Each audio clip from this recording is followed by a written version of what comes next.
All right, hey everybody, Nerds Drink Whiskey. As usual, we're at Pints and Quarts and in Lacey.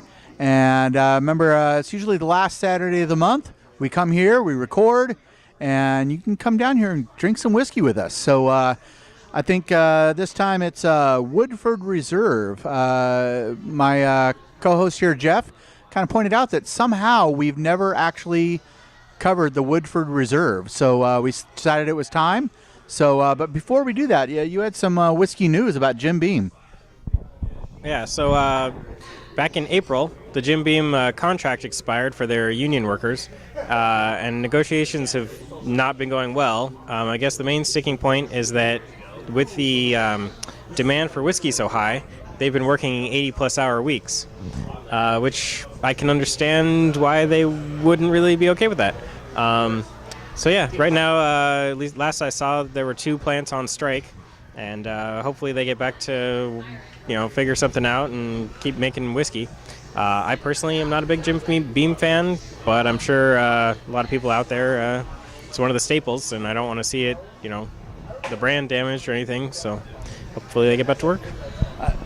Now, Jim Beam is now owned by Suntory out of Japan. So I'm wondering if part of the higher demand of production might be not just the consumption levels, but also the fact that they're now owned by Suntory. I'm wondering if Suntory product is now being made in Kentucky as well.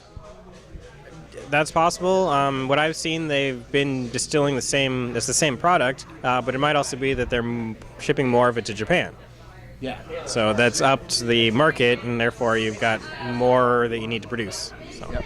And for those who haven't watched enough of our past episodes, so far my favorite finish of any whiskey is the Suntory Hibiki, but their Toki, I was left extremely unimpressed. So. Yeah, the Toki was, it's a mixing whiskey, and we don't really mix, so it was kind of lost on us. So. Right. So anyways, Woodford Reserve, we ready? See, Woodford Reserve.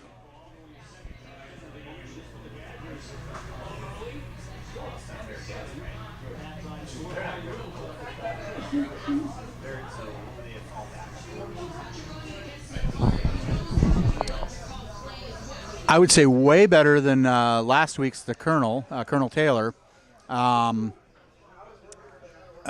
Good finish, a good finish, not an amazing finish, but I'd say for a more inexpensive whiskey, that is not bad. Yeah, Woodford Reserve is one of my. So I have a little story. Woodford Reserve was one of the first non-generic, everyday bottles that I bought. So, get away from the Jim Beam and the Johnny Walker.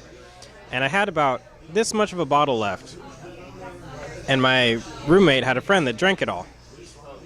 So she was like, oh, I feel so bad. They drank your bottle. So she bought me another one. I had a third of it. And then my roommate and her friends drank it all. And so she felt really bad and bought me another one. So I probably had a whole bottle, but 3 went by before I actually got to drink it all. But, yeah.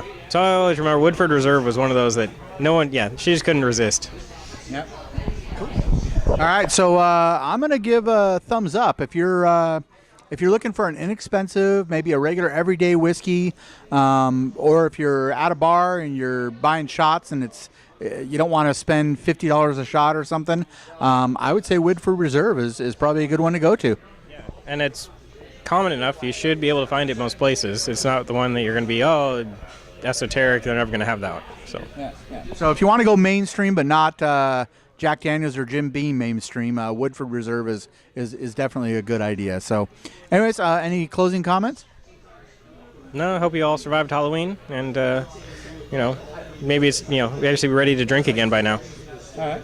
And next week we're going to kind of lean towards my old life as a music journalist and talk about the new Metallica album.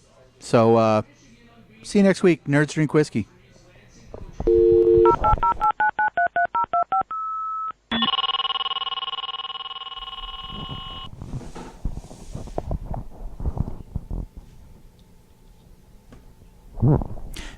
Hey everybody, welcome to another 2 Minutes of Tech. Always at the end of the nerdsdrinkwhiskey.com podcast, posted every Sunday night. And we try and post the separated episode on Friday if we can. But anyways, this week's topic is going to be forced scarcity. Why do companies even do that? The cost has got to be larger than the benefit.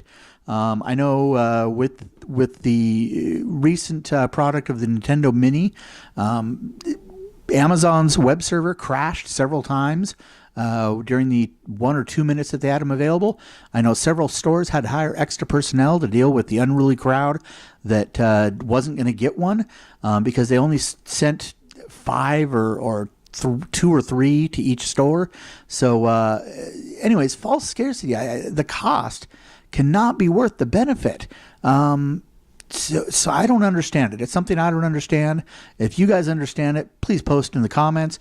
If you know of a way to more strongly discourage forced scarcity, please let us know, because we'd really like to do whatever we can to strongly discourage this, because it's just frustrating. That's all it is. There's no benefit to it. But anyways, that's I was going to review a product, but instead I decided to post a rant because false scarcity really irritates the living heck out of me. So anyways, next Sunday, be ready for another 2 Minutes of Tech.